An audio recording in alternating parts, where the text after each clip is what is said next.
নমস্কাৰ নতুন চাকৰি আপডেট লৈ আহিছোঁ যোৰহাট ডিষ্ট্ৰিক্টত নতুনকৈ চাকৰি ভেকেন্সি খালী হৈছে আৰু এই চাকৰিটোনো কি হয় ইয়াৰ কাৰণে কি কোৱালিফিকেশ্যন লাগিব সকলোবিলাক ভিডিঅ'তে জনাই দিম ইতিমধ্যে আপোনালোকে থাম্বনেইলখন যদি চাইছে তেন্তে গম পাইছে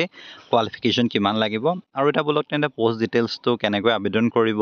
কি কোৱালিফিকেশ্যন লাগিব সকলোবিলাক জনাই দিম আৰু এইটো যদি আমি চাবলৈ যাওঁ তেন্তে যিটো ৰিক্ৰুইটমেণ্ট সেইটো ৰিক্ৰুইটমেণ্টটো আহিছে office of the district and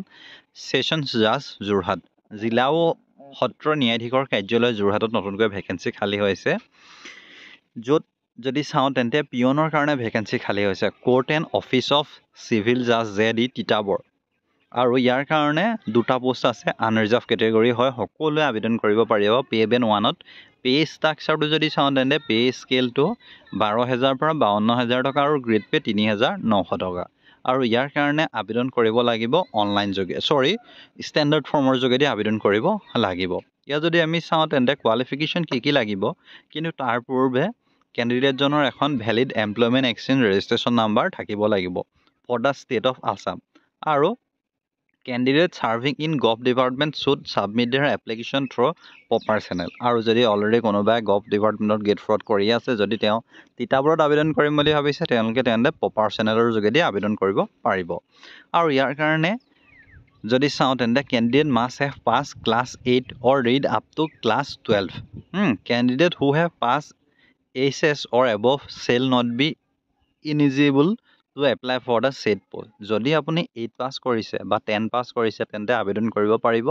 যদি আপুনি 12 পাছ কৰিছে তেন্তে এই পোষ্টটোৰ কাৰণে ইলিজিবল নহ'ব বা এই পোষ্টটোত আবেদন কৰিব নোৱাৰিব আৰু যদি আপুনি ভুল ডকুমেণ্ট দি পিনি এপ্লাই কৰে তেন্তে তাৰ ওপৰত আপোনাৰ ক্ৰিমিনেল প্ৰষ্টিকিউশ্যন বা ক্ৰিমিনেল কিবা কেছ আপোনাৰ চলি যাব ইয়াত যদি চাওঁ তেন্তে বয়সৰ সীমা যদি চাওঁ তেন্তে আনৰিজাৰ্ভৰ কাৰণে 18 বছৰৰ পৰা 40 বছৰলৈকে পাৰিব OBC MOBCৰ কাৰণে 43 বছৰ SCৰ কাৰণে 45 বছৰ STP STHৰ কাৰণে 45 বছৰ আৰু PWD যিখিনি বেঞ্চমাৰ্ক ডিজেবিলিটি হয় বিকলাংগ মানুহৰ কাৰণে তেওঁলোকৰ কাৰণে 50 বছৰলৈকে আবেদন কৰিব পাৰিব ইয়াত যদি চাওঁ তেন্তে self attested copies all documents education qualification caste certificate age certificate employment exchange card তাৰ উপৰি যদি আপোনাৰ ক'ৰবাত এক্সপিৰিয়েঞ্চ আছে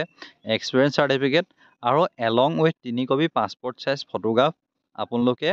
দিব লাগিব যিটো office of the district and session জাজ যোৰহাটত যিটো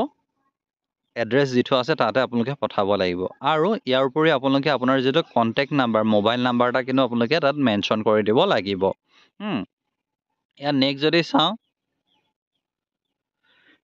ইয়াৰ কাৰণে আবেদনৰ অন্তিম তাৰিখটো যদি চাওঁ তেন্তে 23 তাৰিখলৈকে ইয়াৰ কাৰণে আবেদন কৰিব পাৰিব তাৰপাছত কোনো ধৰণৰ আবেদন একচেপ্ট নকৰে আৰু যিসকল কেণ্ডিডেটে এক্সাম এটা এপিয়াৰ হ'ব এপ্লাই কৰাৰ পিছত তেওঁলোকে এটা ৰিটেন এক্সাম দিব লাগিব যিটো ইংলিছ আৰু আছামিজ থাকিব যিটো 30 marks of 1 hour and 15 minutes আৰু ভাইভা থাকিব 20 মাৰ্কছৰ কাৰণে অৰ্থাৎ টোটেল 50 মাৰ্কছৰ থাকিব তাৰ পাছতে এখন শ্বৰ্ট লিষ্ট উলিয়াই দিব যিটোত ৰিটেন এক্সামিনেশ্যনৰ পাছত ইণ্টাৰভিউ ভাইভাৰ কাৰণে তাৰপাছতে ভাইভা এটেণ্ড কৰাৰ পাছতে তেওঁলোকে এখন ফাইনেল মেৰিট লিষ্ট মাৰি পিনি আপোনালোকক জনাই দিব আৰু ইয়াত যদি আমি চাবলৈ যাওঁ তেন্তে ইয়াৰ কাৰণে আপোনালোকে অফিচিয়েল ৱেবছাইটটো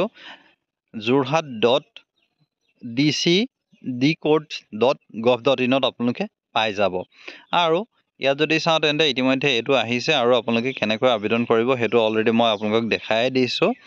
এইটোৱে আছিলে ভিডিঅ'টো যদি চাই ভাল পালে তেন্তে লাইক কৰিব শ্বেয়াৰ কৰিব অসমৰ যিকোনো জিলাৰ পৰা যদি আপোনালোকে চাকৰি বিচাৰি আছে বা চাকৰি আপডেট পাব বিচাৰে তেন্তে আমাৰ হোৱাটছএপ গ্ৰুপটো বা হোৱাটছএপ চেনেলটো জইন হৈ ল'ব নতুবা আমাৰ চেনেলটো ছাবস্ক্ৰাইব কৰি এটা কমেণ্ট কৰি দিব নাপাহৰিব ধন্যবাদ